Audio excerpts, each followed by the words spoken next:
La voie de l'espérance. Cours de Bible. Les sentiers de la foi, leçon 15. 1000 ans de paix. La leçon précédente nous a appris que le jugement des méchants doit se poursuivre dans le ciel pendant 1000 ans, et que ces 1000 ans commencent au retour de Christ. Que pouvons-nous savoir de ces 1000 ans? Quels sont les événements qui doivent se dérouler avant, pendant et après cette longue période? C'est à ces questions que nous nous proposons maintenant de répondre, en faisant appel au seul enseignement des Saintes Écritures. Deux termes en un seul. Dans le volume sacré, on rencontre 9 fois l'association des deux mots 1000 et ans. Dans un psaume, 90, 4, cité par saint Pierre, deuxième épître 3, émoticône n'en croyant pas ses yeux, les 1000 ans désignent une durée illimitée. Dans l'Ecclésiaste 6, 6, il s'applique à une existence hypothétique qui serait 2 fois millénaire. Mais dans l'Apocalypse, où ils sont mentionnés 6 fois, chaque 20, les 1000 ans, représentent une période millénaire réelle, qui vient s'intercaler entre deux résurrections. Les deux termes de l'expression « 1000 ans » ont fini par n'en former qu'un seul, millénium, qu'on ne trouve pas dans les Saintes Écritures, dont on se sert pourtant généralement quand on parle des 1000 ans de l'Apocalypse.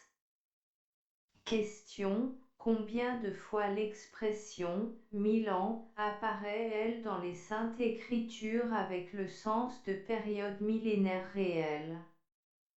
Le royaume intermédiaire du Fils.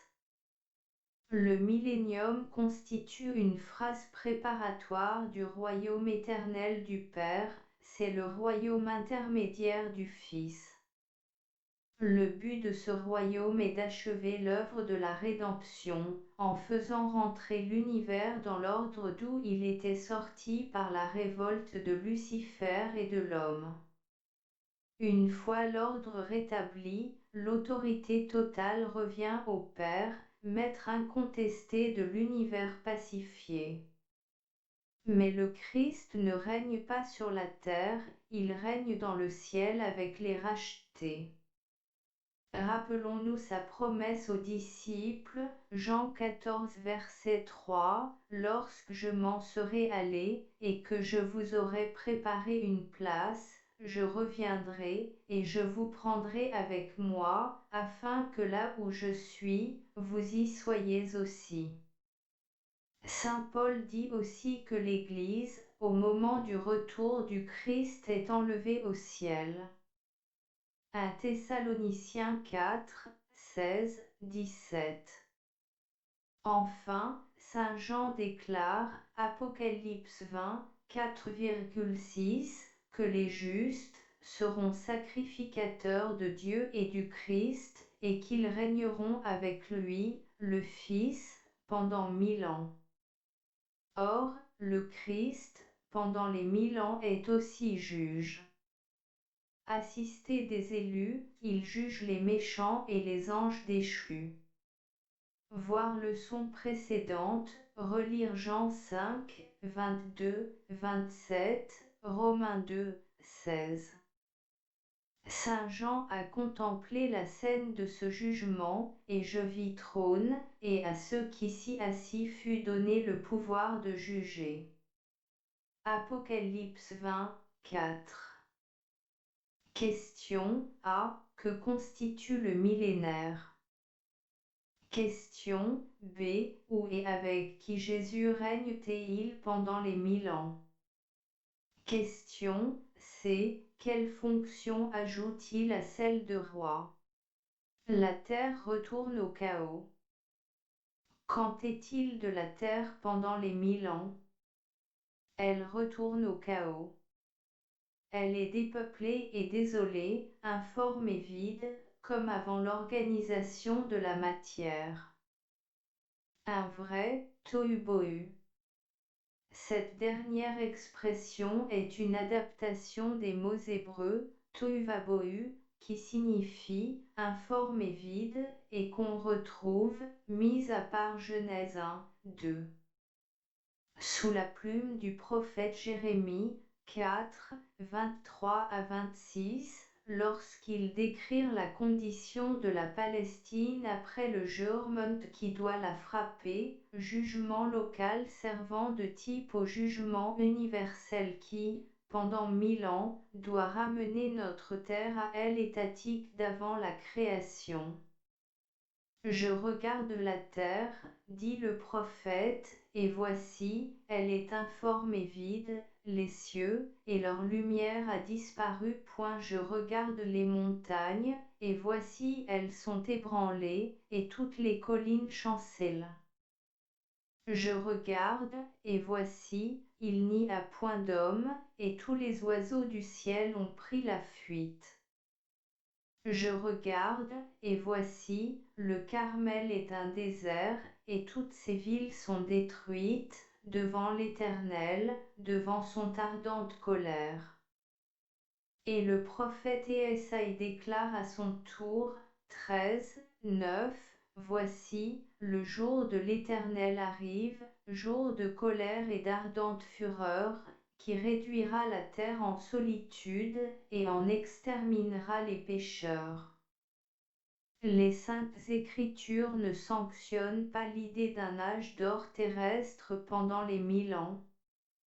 Elles établissent, au contraire, que le retour du Christ coïncide avec une catastrophe pour la terre et que celle-ci ne connaîtra pas de rétablissement avant la fin des 1000 ans.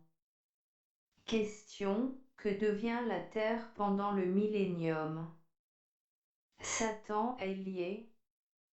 L'état de désolation de la terre explique d'ailleurs la scène apocalyptique où l'on voit un ange qui lie Satan pour 1000 ans. Puis je vis descendre du ciel un ange, qui avait la clé de l'abîme, et une grande chaîne dans sa main. Il saisit le dragon, le serpent ancien, qui est le diable et Satan, et il le lia pour 1000 ans. Il le jeta dans l'abîme, ferma et scella l'entrée au-dessus de lui, afin qu'il ne séduise plus les nations, jusqu'à ce que les 1000 ans fussent accomplis. Après cela, il faut qu'il soit délié pour un peu de temps. Apocalypse 20, 1 à 3. Ici, nous sommes en présence de symboles.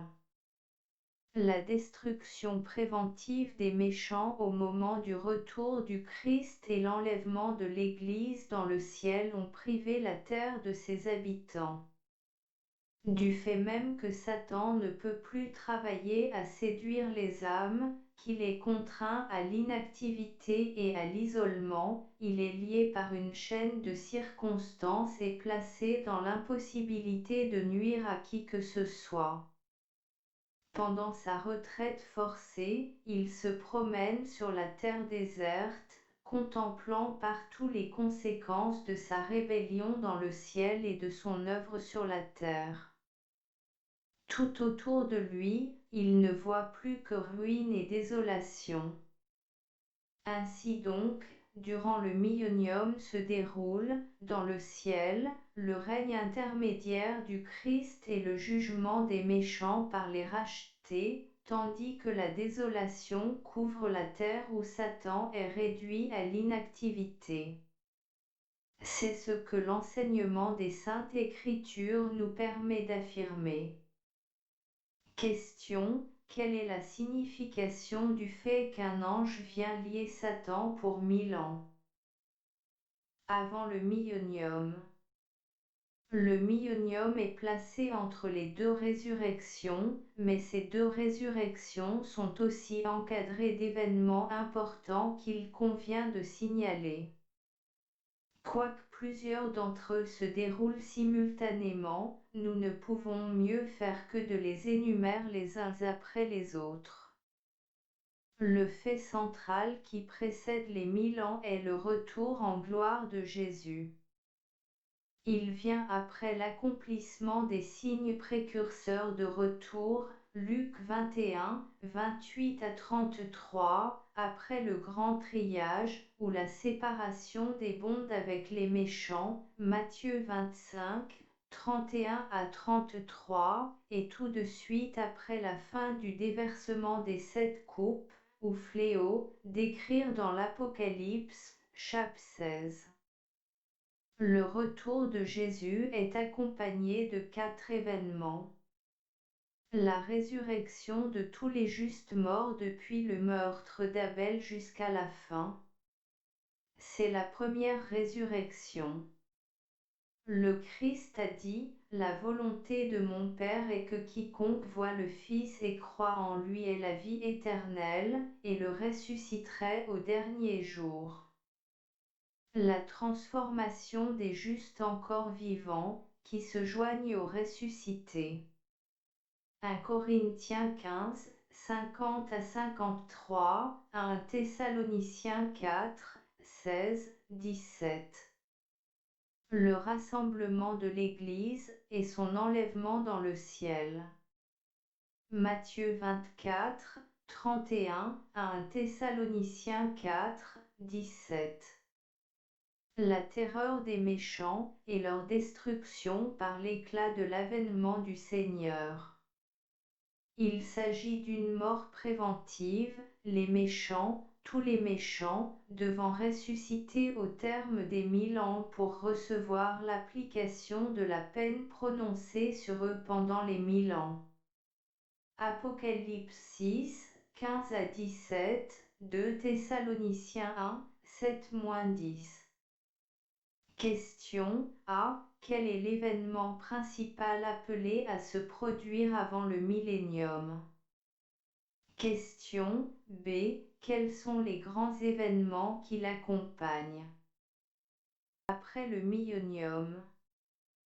Que doit-il se passer après le millénium? Le terme des 1000 ans est marqué par 7 événements dont le dernier inaugure le royaume éternel du Père. En voici l'énumération.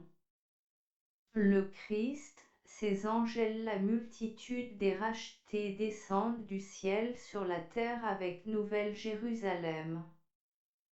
Zacharie 14, 3, 4, Apocalypse 21, 2.